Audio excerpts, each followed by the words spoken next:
I'm going to try YouTube Live for the first time. I've never done this before, so please excuse the unedited version of me. First of all, happy Christmas and happy New Year to everybody. I don't know, I've had a really lovely Christmas and a really not so lovely Christmas because it's over.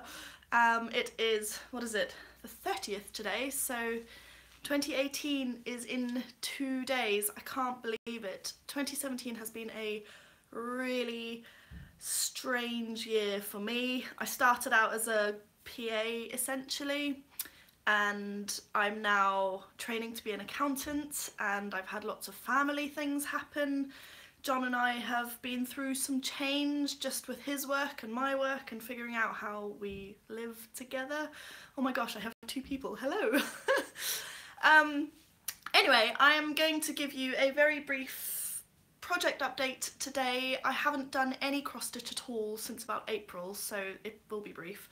And then I announced a leopard cross stitch pattern giveaway, so I finished a big cross stitch pattern for my brother this year, and I'm going to give that pattern away. The entries closed on the 30th of November and I have taken a month to do this. You can tell how much I've been procrastinating, but I wanted to do it live because my laptop is really old and editing on it is such a struggle, so I thought I'd just go for the uncut version. And then I'm going to show you guys some non-cross stitch projects that I've completed this year because I'm quite proud of them. And then I've got some giveaways for 2018 to announce as well. So the first, well, the only project update that I really have is the Australia map. So people who've been watching this channel for a long time saw the start of this, and I have finished stitching it. I've not really sewn up the back yet. I've got quite a few ends to weave in. You probably can't see that particularly well. But I am really pleased with the way that this turned out. It was a lovely, lovely project to just work on after I'd finished the leopard. The leopard was so much colour work and just a lot of complicated cross stitch, and it took a really long time, whereas this, there's a lot of sort of blank space, there's a lot of half stitches, so not full cross stitches. It was really quick to work up. It's only two or three colours. And it's much smaller as well, so it was just a really great project, and I watched a lot of The Good Wife while I was stitching this, so it was quite a good sort of distraction from high drama. I'm not entirely sure. Oh yes, it is. Hi, Ricky has said that his hometown is on here, which is, where is it? Kalgoorlie. Do not know how to pronounce that, but there we go. So plans for this now are to get it framed. After framing the leopard, which if you want to know more about the leopard, by the way, go to my previous video on this channel, which was sort of my unveiling of it. After I'd framed that, I got it done professionally, and the framing experience was not the best. I don't want to go into it in too much detail because it was a customer service thing rather than the actual framing. And I swore I was never going to get anything framed ever again. And then the more that I lived with the leopard in my room, because we had it framed in May, and then I gave it to Ashton in September, so that was months of it being in my room, I realised that actually I wasn't that unhappy with the framing job, it was just the customer experience that I did not enjoy.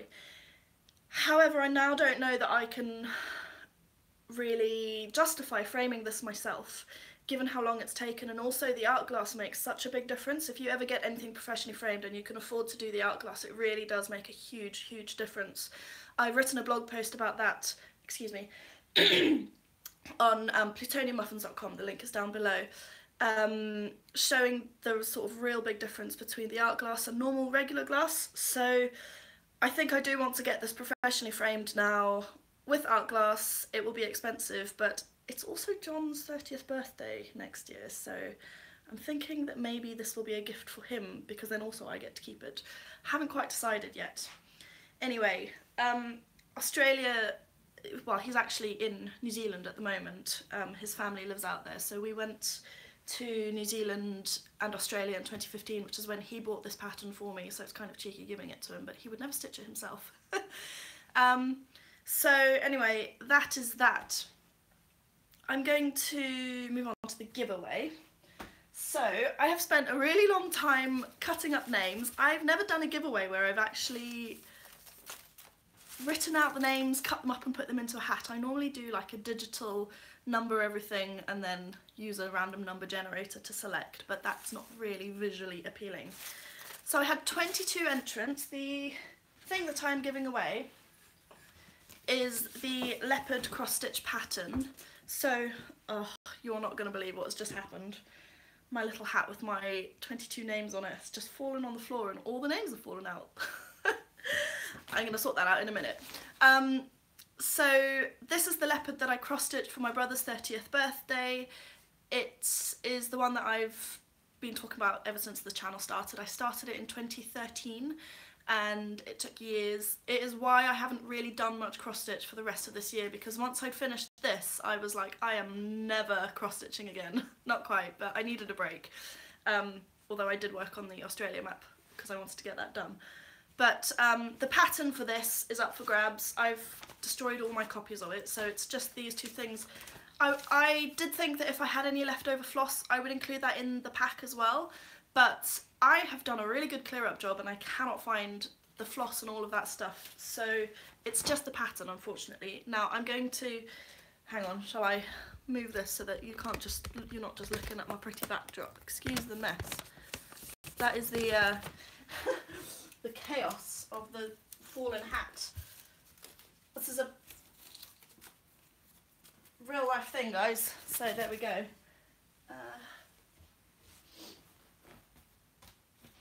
Okay, right, if I can get that to work again. Okay, so I'm going to pick a single name from here and I will email/message the person on YouTube and then they can give me their address. So here goes. Carla Stitchy Days. I hope you can read that because on my screen it's showing backwards. So Carla Stitchy Days, well done, you're going to get that pattern and I pray that it doesn't take you as long as it took me. Yay! Okay, what else? So non-cross-stitch finishes. I've been feeling a bit demotivated as I come to the end of 2017 because my blogging has been awful this year. It's been the worst year ever for Plutonian Muffins. My YouTube has sort of fallen off the wagon as well, mostly because my laptop is so difficult to use. Like, I will click on the Chrome icon and it takes like 10 minutes to come up. So I sat down and sort of thought about what I've actually done this year, and I have actually done quite a lot. So we're talking about Australia a lot today. I finished spinning this yarn when John and I went to Australia in 2015. He let me go off for a day with one of my friends who lives out in Melbourne, and we went to the Victoria Guild of Spinners, Weavers and Dyers, and I bought this Corriedale fluff fibre, and I also bought a drop spindle, which I handily have here, this is made of Norfolk pine, which is a wood found only on Norfolk Island in the middle of the sea near Australia. So I bought the spindle and the fluff and I started spinning it while I was in Australia, and then life happened and this year I made it my mission to finish spinning, it's just chaos, to finish spinning this fluff, and I did. I've spun it really fine, all on a drop spindle, none on the wheel. I'm not entirely sure, that's not going to focus, I'm not entirely sure what I'm going to do with it. Suggestions welcomed. It's 100 grams, I haven't measured how many yards I've got yet, but I was thinking maybe like a small shawl or something like that. It's not suitable for socks. So I was really pleased to finish this. The other two things I haven't got with me to show you, but I will be posting, I've already posted a blog about one and I will be posting a blog about the other. So one was a crochet blanket that I crocheted for my colleague who told me that she was pregnant in about June, and we decided, myself and another colleague decided that we were going to crochet her a blanket for the baby. The baby was due 2 days ago and I haven't had a text from her today, so I'm wondering if there might be something happening, but I'm really looking forward to that. Crochet is something that I've always really struggled with, and so the fact that I finished more than one crochet blanket this year, so, oh, Not entirely sure what just happened. Am I still streaming? I'm going to carry on as if I am. So yeah, crochet is just, I don't know, something that I really battled with, and I'm getting back on the wagon now. And then the other is a hand-spun woven scarf. So it was another project from 2015. Yay, thank you, Ricky. 2015 was a really bad year for me. My mental health was not good. I was unemployed. I was trying to figure out how to be self-employed by doing markets and things, which I really, really enjoyed. But for somebody with social anxiety, it was really difficult. So I spun this yarn and I was going to weave it into a scarf. I warped up my loom and there it stayed. So what's that, nearly 3 years, and I finished it a couple of weeks ago. I can't show it to you because I decided to give it to my lovely gran for Christmas, but I will be posting photos on social media, and it was just another really good project to finish. This is great. I'm doing like a visual description thing here and I haven't got the thing to show you, sorry about that. But it was just a really nice reminder, those sort of 3 things, this which has been hanging around for years, the scarf which has been hanging around for years, and then crochet blankets which I've battled with a bit. Just really good reminders that even though life is going crazy, I can still actually achieve stuff, and I'm going to try hold on to that in 2018. So 2018, I have big plans. I missed Plutonia Muffins, which is my blog's birthday. I've been going for 6 years now, and as I say, this year has been the worst year for blogging ever in the history of Corrie. I just didn't get much done at all. I've done a lot of crafting this year really, but I haven't blogged about most of it. So I decided that to try and make myself blog more and to thank the people who've been really loyal to me through all the craziness, because there's been a lot of stuff going on. I'm going to be doing giveaways in 2018, weekly giveaways, all self-funded, unless you would like to, you know, if you're like a designer of patterns and stuff and you'd like to approach me and say that you'd like to give something away, then please do feel free, but mostly self-funded. And I'm going to do it by, I'm going to try live streaming on YouTube once every fortnight. Can't promise that will absolutely happen, but that's the plan. And then I'm going to try every other fortnight to write a giveaway blog post on plutoniamuffins.com, and anybody who comments on those things will be entered into a giveaway for a £5 or dollar, US dollar, pattern for cross stitch, knitting, crochet, whatever you want it to be, as long as it's no more than $5. I'm not rich. And anywhere that you can get it, so Ravelry for knitting, Craftsy, Etsy, even any other website where you can email somebody gift stuff. So the idea will be that whoever wins the giveaway, I will email them and then they will respond to me saying which pattern they would like, and then I will buy that and send that to them. What do you think? Sound good? I'm gonna test the waters, so if it doesn't work out in January, I'll come up with a different way to do it. But I'm hoping that'll just help me feel a bit more motivated to engage with everybody and not just get stuck in my little black hole of, oh my god, life. So that is it, I think. Thank you so much for watching.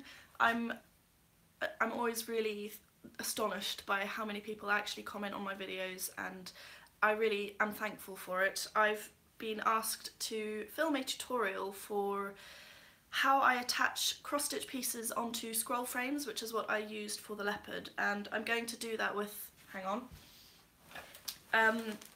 a lot of you may remember I do not have any pattern details for this, so I'm really sorry. I'll post them in the description box down below when I've finished, but this is a 12 Days of Christmas pattern, which, as you can see, I got really far on. This was my travel cross-stitch project, so it used to, it went skiing with me in January and all sorts of stuff, but it's a good size for my scroll frame, so I'm going to attach this to my scroll frame, and then hopefully this will be done by next Christmas, because the plan was to finish it for this Christmas. And we'll see what people think. I tend to get a lot of people saying that they enjoy my tutorials, so I'm really grateful for that, and I will keep doing them even though I am slow and it takes me forever to edit them. I'm going to go now. Thank you for watching, and if you have any comments then please do leave them in the description box down below. I will be commenting after I've posted this, and oh my gosh, I can't believe this is over. My first YouTube live stream.